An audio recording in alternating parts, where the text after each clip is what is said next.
You know what time it is. Blah, blah. Your boys from the block. Your boys from the block. Man, Ali G here. We got Nurse Steven and Ali G. Dude, it is hot. I'm sweating. It is hot. What happened? I got swamp ass right If now. you're listening to this in February and you're like, no, it's not. I'm listening to this. Obviously, we've gone global by then. You just picked us up, and you're like, oh, I'm in Stockholm. It's February. You know what I mean? It's not that hot outside. I hope the world is still functioning in February. Oh, it will be. We're going to make it. Nurse Joey, Nurse Steven. Who knows what's going to happen in November, bro? I don't know. But we're not going to talk about that. No, we're not going to talk about that. But what we are going to talk about today is how hot it is. Yeah. Okay? And how, I got to be honest with you, I've told you from the very, very first podcast, when you are in the suburbs of San Diego, man, you go ahead and just crank that thing up 20 degrees. If you're in Pacific Beach, Mission Beach, anything beach. It's nice. It's nice. It's not that nice. It's not that nice. It still gets pretty hot. No, well, it doesn't really though. I mean, honestly, you get that coastal breeze. I mean, you get everyone just rolling around and next to nothing, just riding a bicycle, rollerblading, I don't know, doing whatever's. I say hot, but we live in San Diego, and That's true. It's paradise. That is true. It's not Palm Springs. It's called first world problems, and I got a bunch of them. Yeah, right. It is always good to see you, man. You too, man. This is gonna be It's going to be a good one. Probably it better be. Our best yet. Our better be, because as I looked at our last counter, we have 6, count them, 6 YouTube views. Actually. What? I just looked at our subscriber list. Shut up. We have 15 subscribers. Oh, no, I got to grow the beard. On YouTube. I got to grow the beard. You got to grow the beard. Wait, didn't we say 20? I thought we said 20. I thought we said 20. I thought we said 100. We need your help, guys. We need your help. 20 today. I don't think we can do without them, obviously. No. And here's the biggest thing in the world is I do want to grow this beard, because I think it'd just be awesome to have 2 cavemen just doing this sweet podcast about male nursing. Yes. I agree. Obviously. I agree. So yeah, one caveman will have your full beard, and then the other one will look like he's currently running away from a Tyrannosaurus Rex. How many subscribers would it take for you to shave your head? Oh, I don't know. This is like where my strength lies, just like Samson. 25? No. Oh my gosh. No, this is my trademark. Nurse Vanessa had always told me this is my trademark, and I was like, absolutely. Oh shoot. It is beautiful, feathered and lethal. Well, yeah, but here's the problem now is that now people won't know me for my biceps now, obviously, which I was known before for, and my kneecaps. There's my biceps and my kneecaps. People were like, well, yeah, you took the biceps game. Now people just know me for my hair and my kneecaps. It's the hair for sure. Well, that's it. You're like a sexy samurai. I think I've said that before. What samurai isn't sexy though? True. Let's be real. Yeah. Let's be real. Yeah. Oh, that's not. Anyways, we are back, obviously, and we couldn't be more thankful to have you guys. If you guys are listening on episode 4. Episode 4, the What is Empire Strikes Back. RN Strikes Back. Technically, a new hope. A new RN. A new A new RN. George Lucas is gonna find out about this one day, and he's gonna get us. Copyright the shit out of us. I know he's gonna sue us for millions. He's gonna just kidding. We are broke. That means he's listening though too. I got to be honest with you. That's not he was too our bad. 15th subscriber. He was our 15th subscriber. That's good. Oh God, man, I couldn't be more excited to talk to you again. It's always great to meet up with you, and we've got a lot of positive feedback. So I couldn't be. This is a brainchild of yours. I'm very, very excited for you. I'm very, very excited for us together and kind of going through this process. Mm-hmm. What I am kind of disappointed in, though, I got to be honest with you, I know you've had to kind of diverge or kind of stray away from your previous kind of interests, your previous passions, your previous loves. Which was, dance choreography. Dance choreography, obviously. Yeah. If people don't know... Well, no, go ahead. No, but if people don't know this, because I didn't know that you sang, but you have belted out some tunes. There was a group way back in the day called the 4 Tenors. Okay, mm-hmm. 3 Tenors didn't matter. You would have been the additional one. It would have been the 4th. There was a group called the Hanson Brothers or Hanson or whatever. Oh God! I feel like you could have been the 4th Hanson brother. I didn't have the hair though. You didn't have the hair, and they couldn't accept. And they booted me. you. Yeah. They booted you. Yeah. But the one thing that you did love was dance choreography, and that was something that you never got booted from. No. So I was going to be the front runner for the lead role. Let's go on. Of Magic Mike. Whoa! Yeah. Wait, what? Magic Mike? I had it in the bag, and then Channing Tatum decides last minute he has scheduling issue, like some other movie he was doing, probably 21 Jump Street. Probably. I'm sure you've seen it. he was available, and they chose him. And they slotted him over you. Something about having a full head of hair. How many times? An 8-pack when I only have 6. You don't know. You needed the extra 2. So I Did you contour at least? You could have contoured those 2. I mean, I guess it wasn't in at the time. I stepped down out of respect for him. I mean, he's a gorgeous looking man. But he asked me to stay on and help with some choreography for the movie. Okay. Which I did. Okay. Yeah. We still talk from time to time. Obviously, the movie was a huge hit. I have seen him give you a blast on IG or something like that. I got like 5% royalties. Okay. Which has been That's great. not bad. Yeah. That's not bad. It's definitely helped. They didn't even want you in the background, like even in like the audience, like cheering them on. No, like a dollar in your hand or something like that. During the movie, like we were in talks. Like the director wanted me to. He was already thinking about Magic Mike 2. Okay. XXL or whatever it is. Yeah. Whatever it is. For me, it's just like, oh yeah. Yeah, I should probably know. I've seen it like 100 times. Yeah. You're wearing a shirt. So he didn't want to bring me on right away. Okay. He wanted me to wait. He wanted to keep me in the bag. Sometimes the tension between an actor who gets the role or gets the nod and then their understudy is very, very tight here a little bit. So I understand that game. Luckily, we had a great working relationship. Good. Like I helped a lot with a lot of the dance moves, obviously. We still talk from time to time. Yeah. We're thinking about opening a studio together. Oh. And maybe getting a timeshare. Now that he's single. I mean, timeshare. Yeah. Wait, that's a lot of commitment, brother. I got to be honest with you. I know. Timeshares for 1 week a year. Notoriously bad investments, but I trust him. This is What's not to trust? Yeah, it's Channing Tatum. If I had a nickel for every single time someone has told me that they lost something to Channing Tatum, I mean, I would be a wealthy man. Yeah. I got to be very honest with More you. wealthy than you already are. Yeah, well, wealthy in friendship. Yeah. And also podcast viewership as well. Yeah. Oh, which is steadily increasing. I'm already seeing our numbers on the screen. Just that- kidding, it's a camera. No, that's a glitch. We are operating on a shoestring budget here, y'all. This is it, man. I can't. So wait, after that devastation, obviously, how long was it before you kind of still kept up your dance moves, bro? Like, were you just like flash dance, just doing it in the dark, just running, doing quick like high knees and stuff like that in the dark? I still practice regularly. Yeah. When I was a kid, and this is actually a true story. Okay. When I was a kid, I used to practice the dance choreography for NSYNC and the Backstreet Boys songs. Whoa. That's a true story. What I obviously I won't Can't say believe that. I'm saying that on camera. No, no one's listening to this. I gotta be honest. That's We only true, have 15 people that We're will know slowly this. losing subscribers right now. Now here's what it is for our viewing audience. This is how we're gonna get subscribers. This is how we're gonna do it. Do you Okay. want to dance in front of the camera? I feel like you should bust out one move just right now, so that people who are listening to have to go on YouTube machine right now to watch us? just to watch this moment. Okay. Because all of it, dude, if we get a 16th of a penny every single time someone gets a view, we are going to be rolling in maybe a penny soon. I should probably do that on YouTube where we actually get ad revenue from ads. That sounds like I think we have to get to 20 subscribers before we can do that. Yeah. It's actually like 100. We want to give a new shout out to our newest sponsor, our newest hopeful sponsor, Figs. Hashtag Figs. Hashtag wear figs. We're Figs. We can't afford them, but Have I ever told you I we're love figs? I love Porsche. Well, Porsches what's are nice the is best. Just because we said figs out loud, now our phones are going to give us ads. Oh yes, So that's that's great. right. Government is always watching. and listening. Lamborghini is the finest car that I would ever trust. Even though bro, the only other move I ever remembered was obviously I think it was Backstreet Boys, was when they did this whole, it was like a monster kind of deal or whatever the video that was, and then they did like something like that. This is for the viewers at home. Check these dance moves out. They were like, you know what I mean, something like that. And that was that's still my move today, actually. I do it more like a mime, though. I usually go like this against the wall, and then, you know what I mean? That's what I learned from mime school. Love it. Yeah. Their NSYNC was the one was like.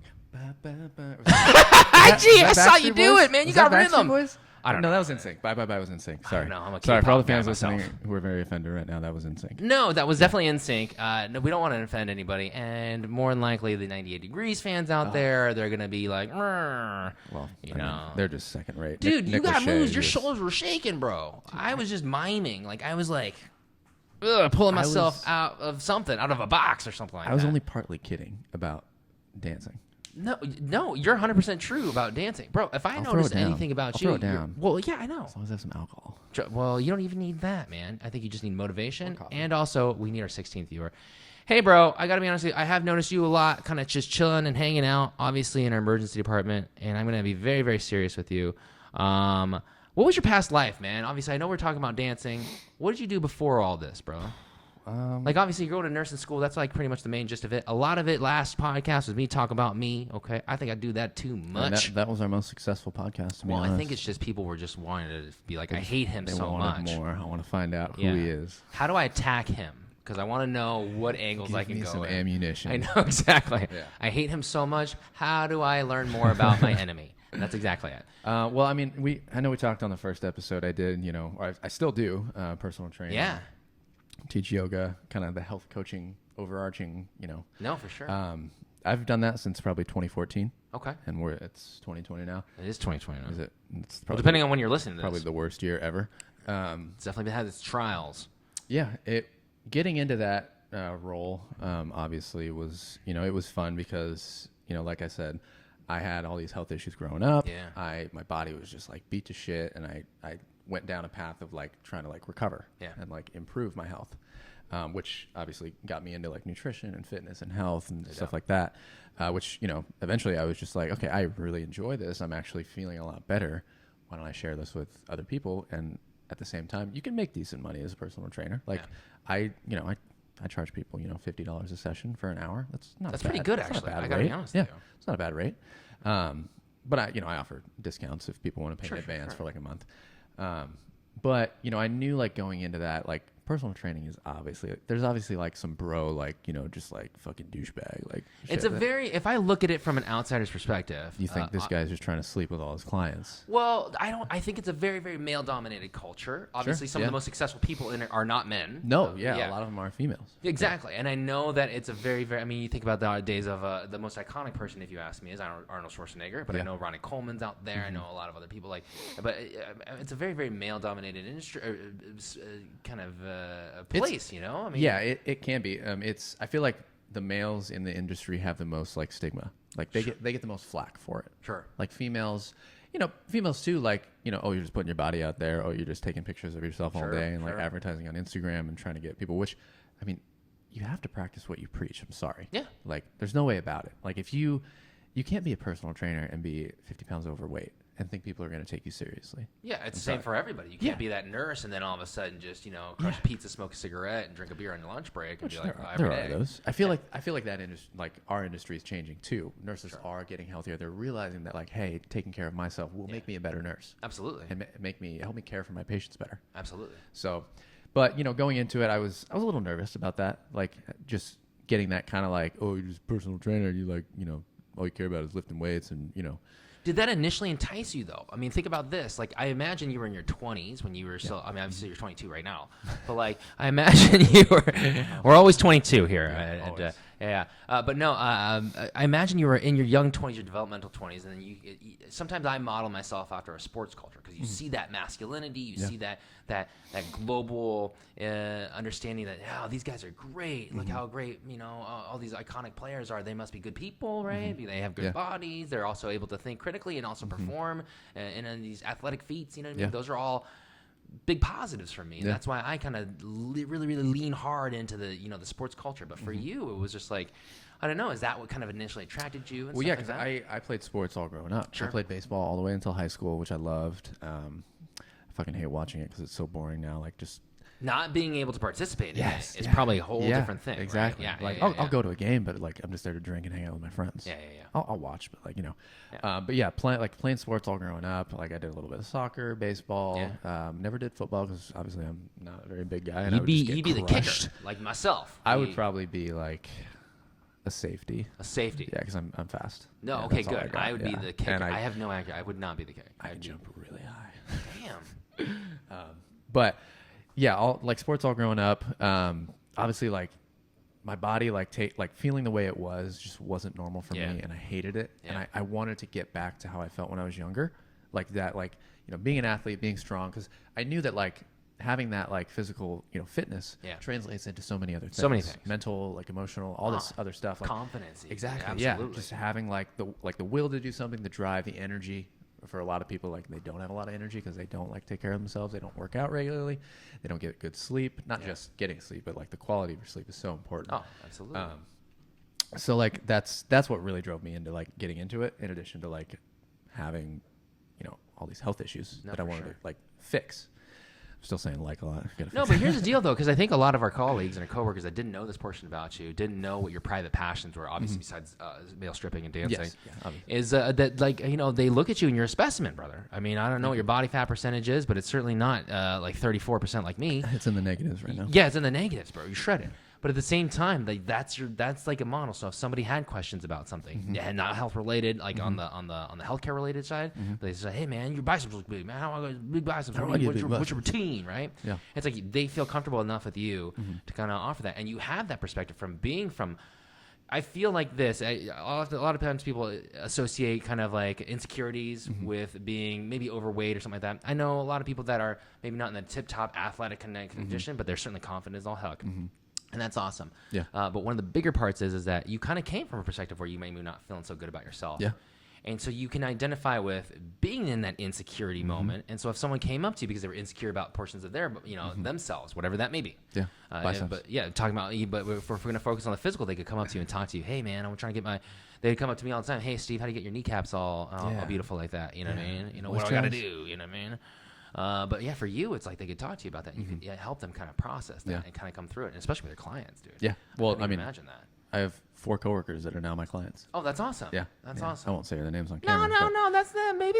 Yeah. But also, I mean, think about this. You have there's a whole mental brigade to that whole portion too. So Yeah. dude, you've got a good little setup. Yeah. And honestly, I mean, what we're kind of the setup. I have to ask you because honestly, one of the topics I definitely want to get into, and I've always wanted to get into, was a male's role in this kind of industry or the healthcare industry. Yeah. Which small but growing. No, you showed me a statistic that said that pretty much as of 2019, okay, the new U.S. World Bureau, I think, reported that it was 12%, a little over 12% of the healthcare male nursing in the nurses industry was male. So that means 88% of nurses out there. If I could just do the quick math, be a little less than 88%. Let me check. Yeah, beep, boop, boop. Yeah, that's right. 12. Is all female. Yeah. You know what I mean? So you went from what looked to be a very, very hyper masculinized kind of world, you know, with the weightlifting, Arnold Schwarzenegger's, all that stuff, you know, 6-pack, 8-pack abs, everything. You know what I mean? Opposite. Yeah, to an opposite field. Still health related with underneath the umbrella of health. But dude, how was that kind of like? What made you? Did you have any kind of setbacks? Because I mean, I see you in the hospital every day, man, and I just, I don't see that you have any kind of insecurities or weaknesses about it. Well, no, I mean, like, What are your thoughts? Give me your thoughts, baby. The first time I tried on scrubs, Okay. I was just like, oh man, this is happening. This is Dude. really happening. Like, I was like, Do you remember the first set? Was it weird, black? Was like- it blue? Was it that seal blue? That Grey's Anatomy blue? What was it, man? it was. Do you remember it all? Obviously, figs. Yeah, hashtag figs. blue- We love you, figs. Blue top, black pants. Blue top, black pants. You went two tone. Yeah. You went two Yeah. tone. Was that because of like a standard issue requirement that all nurses had to wear that? I felt like the one tone is like a lot of females do that. Yeah. Yeah. And I didn't. Well, a lot of people necessarily- do it. A lot of healthcare people do it. A lot of healthcare people do I it. didn't necessarily not want to do it, but I like my girlfriend at the time, who obviously we're not together anymore. She said, if you don't wear the blue top on black bottoms, we're breaking up. She basically went with me. Okay. And I tried on some scrubs, and she's like, "You should do two tone." She was like your mom. She was Yeah, your mom. basically, she's like, "Honey, those don't fit. these are back to school clothes. Get some tighter ones, okay?" Wow. Okay. She was trying to show you off. Yeah. This is awesome. Yeah. My first day, like I worked. I was in transport first. Yes. Before. Actually, I do remember you wearing some blue on blue black. top. That was your thing, man. Yeah. That was like your stand. That was your trademark, bro. I had like 2 sets of scrubs. Because I don't. They're expensive. Hashtag Yeah. figs. Hashtag fakes. Hashtag. Or Yeah. like- I remember the first just lost day when I was like training, and we're going all the different floors. Yeah. I was talking to nurses. Like my preceptor was like just showing me around, showing me how to like transport patients, Yeah. like where everything is. And I just remember getting a lot of weird looks from like nurses and like Okay. other like staff members. Like I don't know. I attribute it to maybe they've never seen a bald man before. Okay. Yeah. No, they have. But They had to have. I just think it was because I was, a male in a hospital, and it's predominantly females, Yeah. as we know. 88%. 88% on the numbers from 2019. Yeah. So it was a little. I don't want to say weird, Okay. but I was definitely on my guard. Okay. I was very like well behaved. Yes, ma'am. Sure. Yes, ma'am. No, yes, sir. Like just trying to be like as respectful as I could. Oh yeah, absolutely. And then with patients, obviously, like they're used to seeing, females in the hospital. It's really funny when you get like an older female patient. He's like, "Look at you, you strapping young man." Just walking into the room. I've never had that said to me. Oh, come on, I heard a patient the other day. She was senile. But. Yeah, she was definitely she was not alert nor oriented. Yeah, it was fun. I obviously enjoyed it. Like right off the bat, it was a fun job. I got to go to all the different departments. You got to see what you liked, got to sample it, Yeah. but you could also see how many like different people there were and how many. Yeah. Maybe you were impacted by how many. Different roles.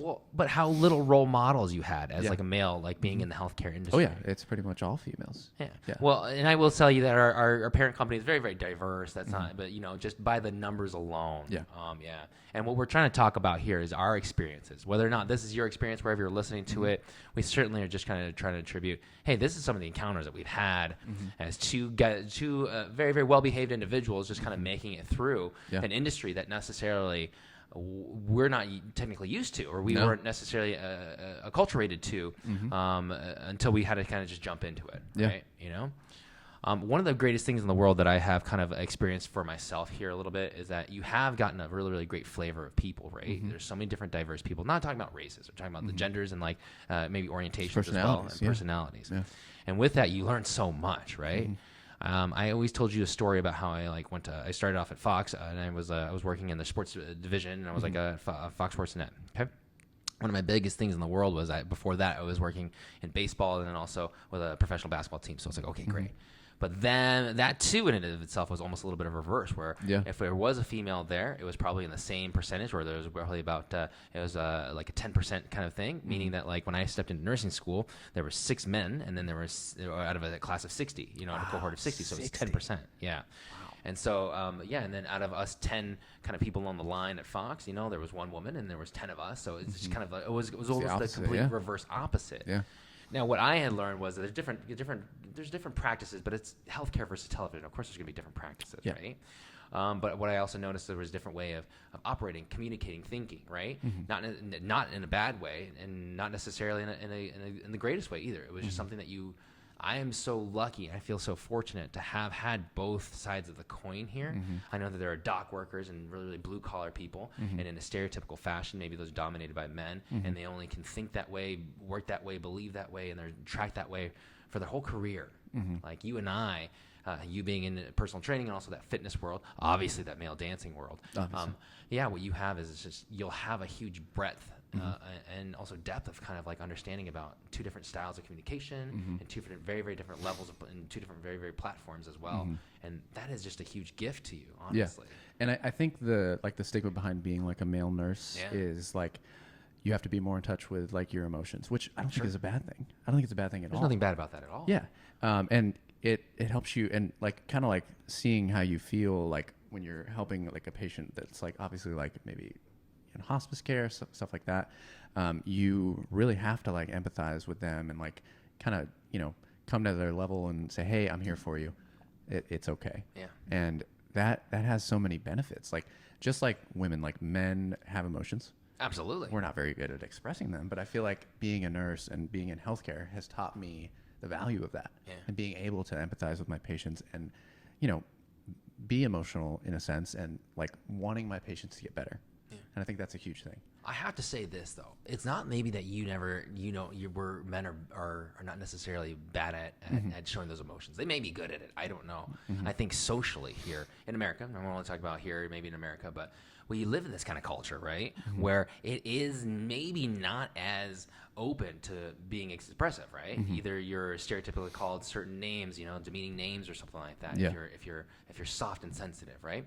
And that's the purpose of it, is that hopefully you get this opportunity to actually have that channel. A lot of men, unfortunately, may never get this opportunity to kind of express who they are, how they are, what they want to be like, and they never have even a role model to even say like, this is okay to do this. Yeah. And so for you, I mean, I say this whole process of going to nursing school is a really, really kind of, if my efforts, if I can say this, is breaking down a lot of those old kind of held on to stoic, archaic beliefs about what men should be. Yeah.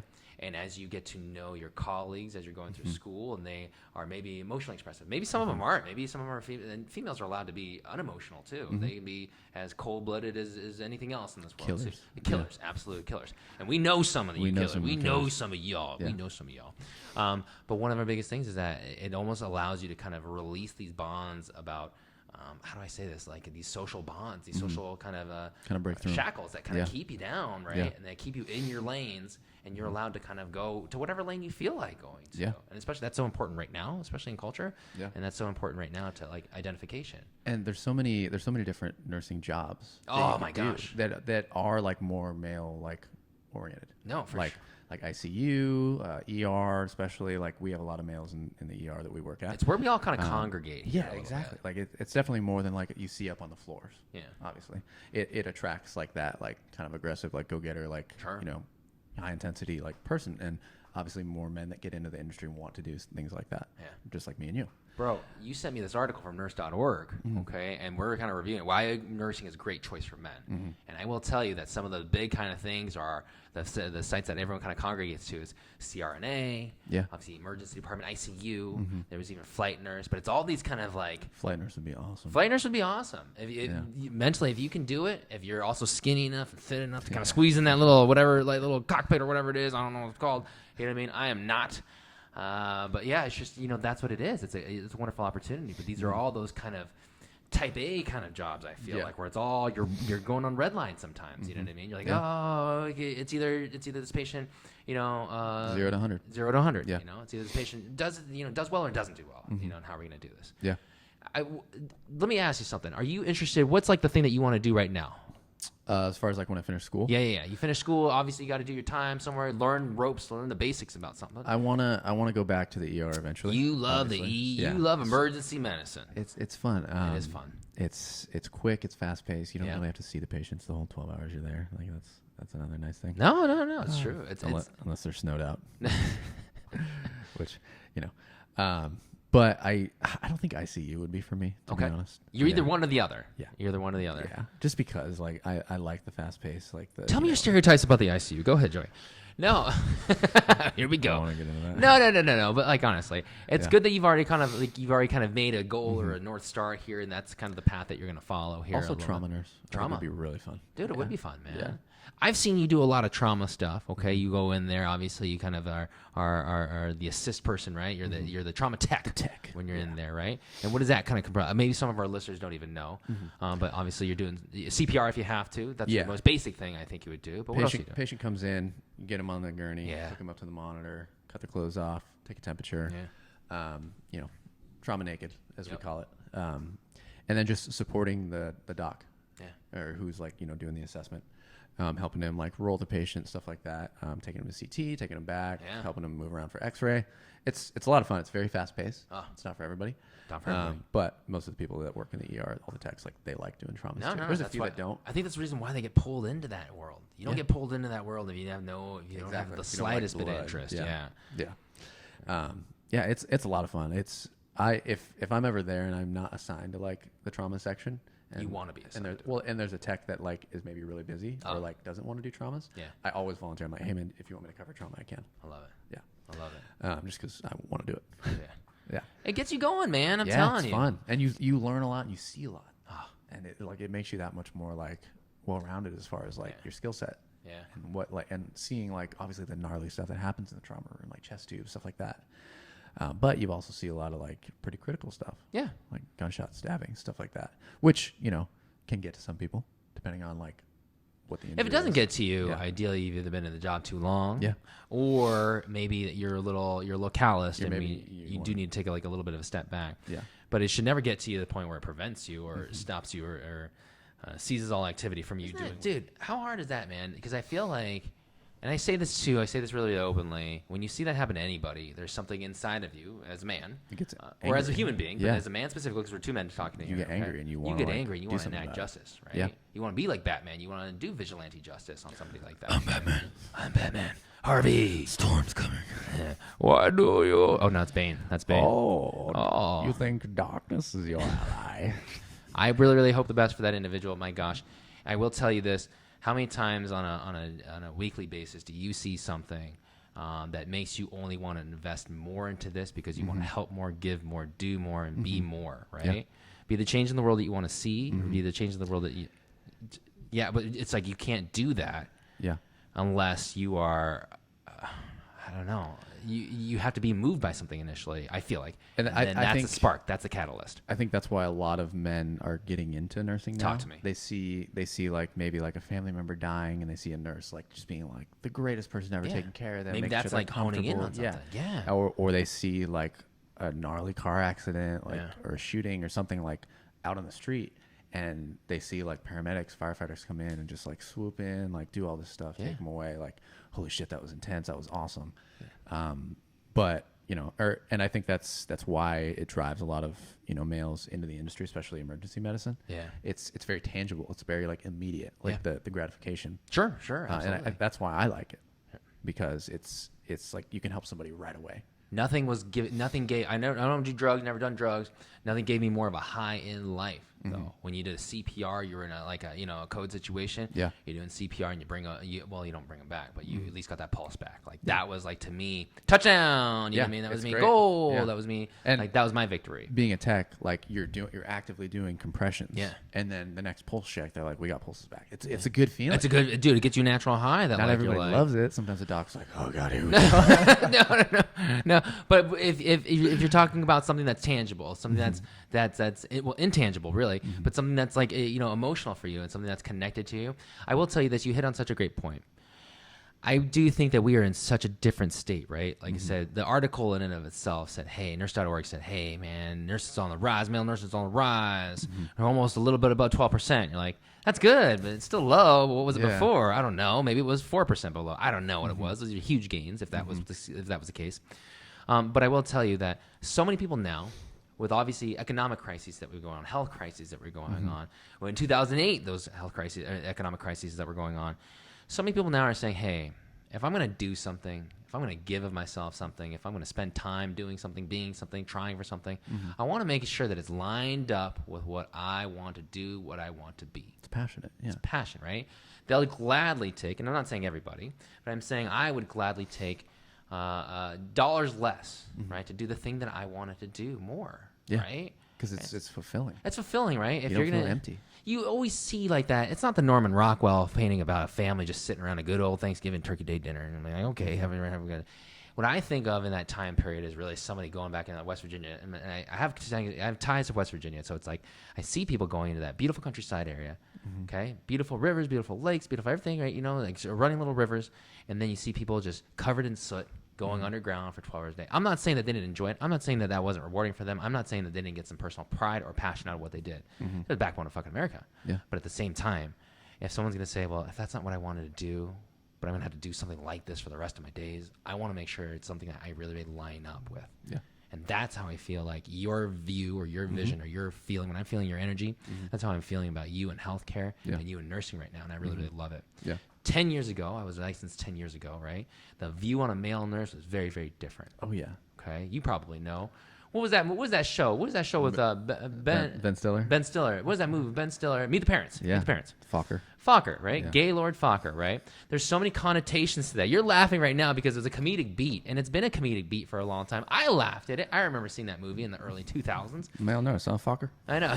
I think Robert De Niro's character makes it say, "Oh, you weren't good enough for med school. You weren't good enough to be a doctor, right?" And that's still like it's still very. I'm sure it probably still very relevant. Yeah, I'm pretty sure it still is, right? You weren't good enough to be a doctor, or you maybe had a different sexual orientation. You know what I mean? That's why you're trying to go into this or whatever. Yeah. It was never like, oh, I'm a man trying to assist my family and get through hard times or whatever, because remember, like I said, male nursing is going to be a stable job, as the article points out too. Yeah, stable job, stable pay, so many opportunities, dude. Opportunities, travel, like right? You name it. Diverse opportunities, right? It's not just like, oh, I'm the coal person, I'm the coal digger. Now I'm the coal foreman, right? You can be a nurse in so many different fields. Oh, so many different fields. ICU, because their scope is so wide. Oh, yeah. Remember, I told you, Rich, we're our greatest friends, greatest assets to our company, Rich. He said, hey, what I liked about nursing, he's been a nurse a long time. He said, hey, if whatever part you are in your career, there's a part for you There's a career for you in nursing. Yeah. You don't like to talk to people? Guess what?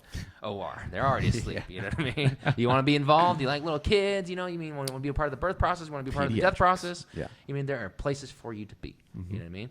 And so how huge is that, dude? Yeah. What career, what diverse opportunity, what industry offers you that? There's not many. And not to mention, like, the time. Like, 3 days a week. 3 days a week. Sign right? me up. Sign. I think I mentioned this before. Like, a nurse told me one time, she's like, I have too much money and too much time. Damn. And you I'm broke like, up with her. That's what? great. Joey? No. No, that wasn't her. Oprah, that's the Oprah Stedman relationship. That's the Oprah Stedman variable Everyone chart gets graph. a school. Oh my gosh, dude! I will tell you that it is the attitude is changing, which I love myself because I'm still in the early stages of my career.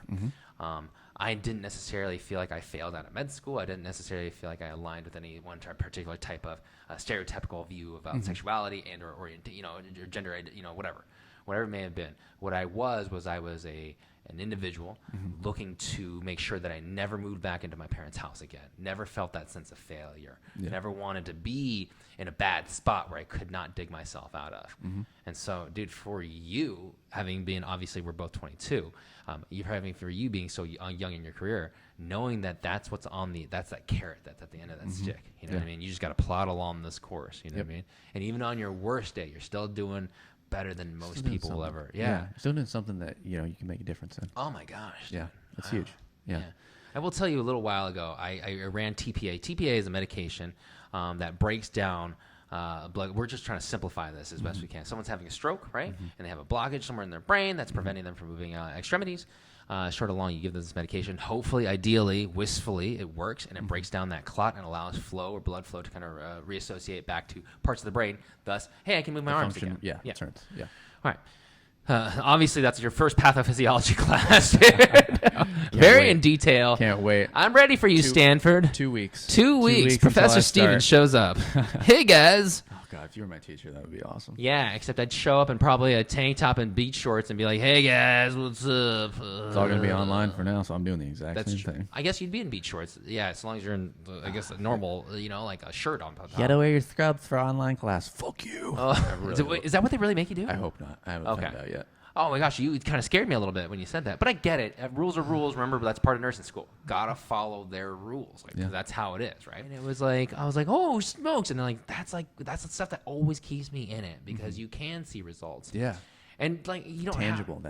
It's something that I carry still with me in the tough times. It's like, oh, someone's yelling at you. Someone's like obviously being very, very aggressive with you. You're like, okay, but there are good moments to this thing. There are very, very good moments to this thing. Like 5%. One of the biggest things, if you're listening to this and you are a fan, you just stumbled on this and you're like, I don't know about nursing school. I haven't thought about it. Honestly, I'm still on the fence about it. Great, be on the fence as long as you want to be. This isn't something that you can be forced into, right? Yeah. This is a calling. It is not a job.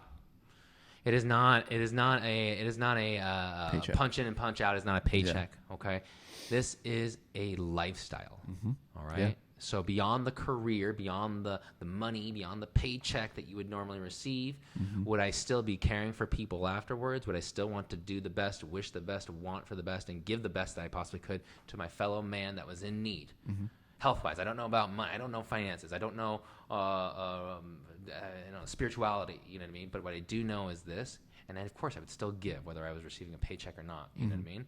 Because this is who you are. This is a lifestyle, like I said. Yeah. And I couldn't be more excited that I want more men to be part of this lifestyle. Yeah. I want more men who are, if you're listening to this and you're one of the techs that we work with, or you're a tech, or you're a friend of a tech, or you're looking for that career calling, or you're looking for that calling, right? Take a look. Yeah. Take a look. That's all Joey and I are ever asking you to do. It's it's a hard road. It's difficult. It's challenging, but that's kind of what makes it worth it. And like I said, Mount Kilimanjaro, the reason why people are so excited to climb that mountain is because they're like, oh, wow, the name is literally Kill a Man. Yeah, Kill a Man. Yeah. Yeah, and it's like, that's what it is. I will tell you that I did this thing called, and it was probably, I don't know, a 20,000 foot hike. It was definitely steep. It was called Cowles Mountain. It was pretty intense, yeah. Tallest mountain in the United States. Tallest mountain in the United States, probably. Cowles Mountain. It's just in my backyard, actually. It's crazy. It almost took me about 45 minutes to climb up it. And I got passed many a time by Grandma. And also, this is the most demeaning part. I shit you not. I really had to recheck myself. there was like a little dog. They tell you not to bring your dogs on that trail, and I think it's really for my emotional safety, not for overheating and stuff like that. But there was a little tiny like lap dog, almost like a Chihuahua. I'm gonna say Chihuahua mix, like a mixed breed dog that was just kept up with its owner, and he or she, that dog made it up to there faster than I did. And I was like, "You son of a bitch!" I was so mad. He pissed on you when you got to Probably he should have. Damn, that's encouragement, man. I was like, damn, I really am feeling down in the dumps about myself. A dog beat me up, cows down. But the craziest, that's probably the most challenging hike I've ever been on. I don't know. It's a doozy. It's a doozy. Brother, I'm excited. Thank you very, very much for allowing me to be on this podcast once again. This is our podcast. This is our podcast. Here I am. I'm always a guest. I'm always a permanent Maybe you guest. should hire mercenaries. Mercenaries. Dun, dun, dun, dun, dun, dun, dun, dun, dun, dun. A long time ago, 2 men were cast out of their mom's houses. We're gonna make that. We're gonna make a trailer. Dude, we need to make. Yeah, we need to make a trailer. Think about it. I want that 12% to be 15% by 2025. I don't want that 15% to be 20, but I want it to be 20%. I really want to be 20% by 2040. And I think since this podcast has already gone viral, we can make that happen. We can make that happen. Yeah. I'm already starting to grow out my beard. Look at this. Well, I think we just got another subscriber. Hello. Got an alert on my 20 phone. hits, right? Wait, what was 20? I grow out my beard. Yeah. 20, I grow. Wait, was it 30 for 30 days? We'll at least get to 19 by the end of the week. I hope so. Yeah. Dare to dream. You got to see it to do it. That's the secret, y'all. You can dream it. You can do it. You can dream it. You can do it, man. Being a male nurse, not easy. Never gonna be easy. But also being a nurse, not easy. Never gonna be easy, right? Yeah. Greatest things in life are never gonna be easy, right? No. Raising kids, is that easy? No, but you could probably say that would probably. We don't know. We're two single dudes. I don't think I have any. No, surprise! This is also part of the. Surprise! You are the father. But yeah, one of the best things in the world is that you're a part of it. I'm so happy that. A long time ago, 2 men were kicked out of their mom's houses. If you are in need of special trainings, hire mercenaries. Man, I couldn't tell you, like I said, as we end this, man, I really, like, I know what your carrot is. Your carrot is obviously getting through and working the schedule and being a nurse. Mm-hmm. My carrot for me is honestly, and I know we've worked with a lot of ED techs in the past, or I've worked with a lot of ED techs in the past that have gone on to go, they're in nursing school, they're getting their nursing degrees, they're in the grind right now, or they have achieved it. Carl, Jason, Johnsy's in it, right? All these cats, and even the ones that are like, oh, I'm trying to encourage so they can get there, right? But the carrot for me is working with you when you get out of school, right? Is working with all those guys when they get out of school. Should they want to come back down and want to work with me? Because it's that kind of like, I've seen you guys develop, I've seen you guys grow, and I want to be there when you guys are like kind of really, really kind of starting your practice. I think it's gonna be so cool. Yeah. So, dude, honestly, to it. As a person that says, hey, dude, I want to be a positive role model for you, and I want you to be a positive role model for all the other men out there that would like to be male nurses as well. You already are, man. You're our clinical mentor. Well, no, that's you mentor us clinically. No, but this is just, I know that's true. But either which way though, I want to be that positive source for you. Hey, Steven, where do I eat my turkey sandwich at lunch? I'll show you, bro. I got access to the doctor's lounge. I got access to the rooftop, bro. Look at the sunset as you're jamming down a peanut butter and jelly. You know what I mean? That's it. Thank you very much, everyone that's listening. Yeah, thank you guys. You are our biggest fans, and we are your biggest fans just for deciding to listen to our voices. I know they're probably annoying. Yeah, especially my high-pitched voice. And the baritone. But when you hire 2 men that have been kicked out of their mom's houses, maybe you should hire mercenaries. All right, guys. We'll see you on We're the next out. one. Thank you very much. Thank you. Peace.